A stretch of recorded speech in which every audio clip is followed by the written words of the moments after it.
വല്ലാതെ അങ്ങ് ചൊറിഞ്ഞാൽ കൂടുതൽ നഗ്ന സത്യങ്ങൾ തുറന്നു പറയുമെന്നാണ് പത്മജ വേണുഗോപാൽ പറയുന്നത്. ഇത് ഒരു വശത്ത് ചർച്ചയാകുമ്പോഴാണ് മറുവശത്ത് ഷമാ മുഹമ്മദും ഇനി ക്ഷമയുടെ നെല്ലിപ്പലക കാണാൻ നിൽക്കില്ലെന്നും അതിശക്തമായി തന്നെ നേതൃത്വത്തിനെതിരെ ആഞ്ഞടിക്കുമെന്ന് പറഞ്ഞുകൊണ്ട് രംഗത്തിറങ്ങിയിരിക്കുന്നത്. പത്മജ വേണുഗോപാൽ പറയുന്നു, കൂടുതൽ നേതാക്കന്മാർ കോൺഗ്രസ് വിട്ട് BJP-യിലേക്ക് വരുമെന്ന്, കെ മുരളീധരനും വരുമെന്ന്.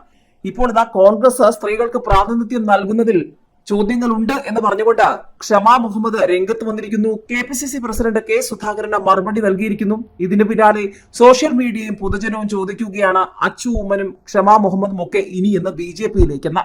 ഇതിനിടയിലാണ് പത്മജ വേണുഗോപാൽ പല നഗ്ന സത്യങ്ങളും വെട്ടിത്തുറന്ന് പറഞ്ഞു തുടങ്ങിയിരിക്കുന്നത്. അടുക്കള രഹസ്യങ്ങൾ ഒന്നൊന്നായി അങ്ങാടി പാട്ടായി മാറുകയാണ്. എന്റെ കയ്യിൽ നിന്ന് 22 ലക്ഷം രൂപ വാങ്ങിയെന്നും എന്നിട്ടും പ്രിയങ്കയുടെ വാഹനത്തിൽ കയറ്റിയില്ല എന്നുള്ള ഗുരുതര വെളിപ്പെടുത്തലുമായി പത്മജ വേണുഗോപാൽ. വരും ദിവസങ്ങളിൽ കൂടുതൽ രഹസ്യങ്ങൾ പുറത്തുവരുമോ എന്നുള്ളതാണ് ഏവരും ഉറ്റുനോക്കുന്നത്. ഇതിനിടയിൽ കെ കരുണാകരൻ ജീവിച്ചിരുന്നെങ്കിൽ കോൺഗ്രസ് വിടുമായിരുന്നുവെന്നും കെ മുരളീധരനടക്കം പലരും BJP-യിലേക്ക് വരുമെന്നും പത്മജ വേണുഗോപാൽ വ്യക്തമാക്കിയിരിക്കുകയാണ്. വടകരയിൽ മുരളി ജയിച്ചേനെയെന്നും എന്തിനാണ് തൃശൂരിൽ കൊണ്ടിട്ടതെന്നും കാലുവാരാൻ ഒരുപാട് പേരുണ്ടെന്നും പത്മജ വേണുഗോപാൽ വ്യക്തമാക്കിയിരിക്കുകയാണ്. ഇതിനിടെ ഇടതുമുന്നണിയിലെ VS സുനിൽകുമാറിനും NDA-യിലെ നടൻ സുരേഷ് ഗോപിക്കുമൊപ്പം UDF സ്ഥാനാർത്ഥി കെ മുരളീധരനും കൊമ്പുകോർക്കാൻ ഇറങ്ങിയതോടെ തൃശൂരിൽ ശക്തമായ ത്രികോണ മത്സരത്തിനാണ് കളം ഒരുങ്ങിയിരിക്കുന്നത്. ഏതായാലും പത്മജ കോൺഗ്രസ് വിട്ട് BJP-യിൽ എത്തിയത് വലിയ ചോദ്യമായി മാറിയിരിക്കുകയാണ് കോൺഗ്രസിന്. ഏതായാലും ആ ഒരു കാര്യത്തെ ചേർക്കാൻ മുരളിക്ക് മാത്രമേ സാധിക്കൂവെന്നും തൃശൂരിൽ കോൺഗ്രസിന്റെ സർപ്രൈസിന് പിന്നിൽ അതാണെന്നുള്ള ചർച്ചകളും കൊഴുക്കുകയാണ്. ഇതിനിടയിൽ പത്മജ വേണുഗോപാലിന് പിന്നാലെ ഷമാ മുഹമ്മദിനെ പോലെ നിരവധി പേർ നിലപാട് വ്യക്തമാക്കി രംഗത്ത് വരുമോ എന്നുള്ളതും ഏവരും ഉറ്റുനോക്കുകയാണ്. കോൺഗ്രസ് നേതൃത്വം തന്നെ അവഗണിച്ചുവെന്നാണ് പത്മജ വേണുഗോപാൽ പറയുന്നത്. ഇപ്പോൾ ഷമാ മുഹമ്മദ് കെ സുധാകരന് മറുപടി നൽകിക്കൊണ്ട് രംഗത്ത് വന്നിരിക്കുകയാണ്. അറിയില്ലേ, ഇതാ എന്റെ ID. കെ സുധാകരന് ഫേസ്ബുക്ക് പോസ്റ്റിലൂടെ മറുപടി നൽകിയിരിക്കുകയാണ് ഷമാ മുഹമ്മദ്. പാർട്ടിയുടെ ആരുമല്ല ഷമ എന്ന KPCC അധ്യക്ഷൻ കെ സുധാകരന്റെ വാക്കുകൾ ചർച്ചയാകുന്നതിനിടെയാണ് സംഭവം. ഇന്ത്യൻ നാഷണൽ കോൺഗ്രസിന്റെ ഔദ്യോഗിക വെബ്സൈറ്റിലുള്ള വക്താക്കളുടെ പട്ടികയിൽ തന്റെ ചിത്രം സഹിതമുള്ള വിവരമാണ് ഷമ പങ്കുവച്ചത്. AICC വക്താവിനെ KPCC അധ്യക്ഷൻ അറിയില്ലേ എന്നാണ് ഇപ്പോൾ സമൂഹ മാധ്യമങ്ങളിലൂടെ ഉയർന്ന ചോദ്യം.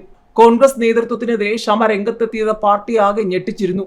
ഏതായാലും പത്മജ വേണുഗോപാലിന് പിന്നാലെ ഷമാ മുഹമ്മദും കൂടുതൽ കോൺഗ്രസ് നേതാക്കന്മാരും അടുത്തിനി എങ്ങോട്ട് എന്നതാണ് ഇപ്പോഴത്തെ പുതിയ ചർച്ചകൾ.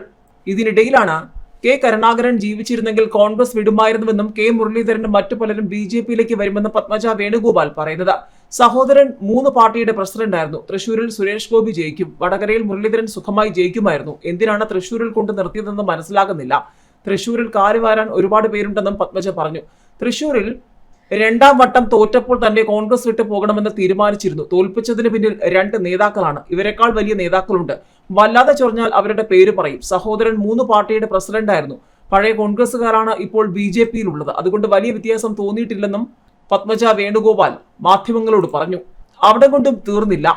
കഴിഞ്ഞ ലോക്സഭാ തെരഞ്ഞെടുപ്പ് പ്രചാരണത്തിനായി തന്റെ കയ്യിൽ നിന്നും 22 ലക്ഷം രൂപ അന്ന് DCC പ്രസിഡന്റായിരുന്ന MB വിൻസെന്റ് വാങ്ങിയെന്നും എന്നിട്ട് പ്രിയങ്ക ഗാന്ധിയുടെ റോഡ് ഷോയിൽ വാഹനത്തിൽ പോലും കയറ്റിയില്ല. ഇക്കാര്യങ്ങളെല്ലാം ചൂണ്ടിക്കാട്ടി സോണിയാഗാന്ധിക്കും രാഹുൽ ഗാന്ധിക്കും കത്തയച്ചു. KPCC പ്രസിഡന്റ് കെ സുധാകരൻ മാത്രമാണ് ആത്മാർത്ഥമായി പെരുമാറിയത്.